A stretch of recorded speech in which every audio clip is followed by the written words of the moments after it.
Because when you were saying that, what struck me was that one of the very first meetings I had after I got elected was with a 15-year-old with hearing impairment who on her first day of high school was a member of staff was introduced to her, say, this will be your one-on-one member of staff, and they said, hi there, lovely to meet you. I usually work with kids with autism, but I'm sure we'll figure this out between us. So I don't think it's necessarily that there's not a willingness by local authorities to be flexible around it. I think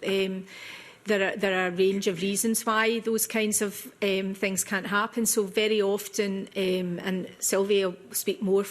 in behalf of support for learning workers, but very often if it's a support for learning worker who's been identified to work with a young person and they're lucky enough to get the training, or even if they have developed the level of experience with the young person year on year, then they won't necessarily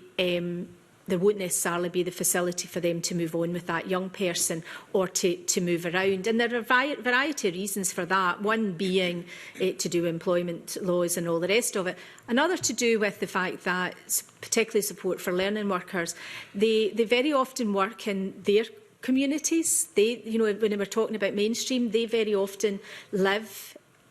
in a very close proximity. So to ask them to move to a school, so again, either across the city or across a rural area would be a financial detriment to them to have to do that. And in terms of teaching staff who have developed a specialism around a particular area and be able to move,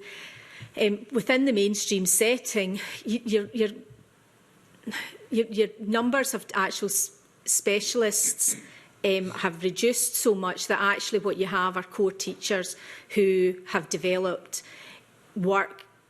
areas of specialism because they've had a young person in front of them for a year. They're not going to move to another school because that's not there anymore, because they're still part of a school's core team as a class teacher. They just will have developed, so there are kind of complex reasons why it's not really not always easy for local authorities. So I'll be charitable to local authorities on this occasion to say that it's not necessarily always for the want of thinking about that, but there are just many reasons why that's not problematic, and it's why you need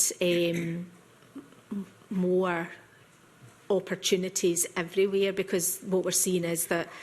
the numbers are growing so much that you do need, even if you were to say I was going to lose a member of staff this year because a child's moved on,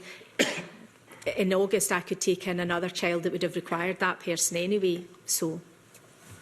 thank you.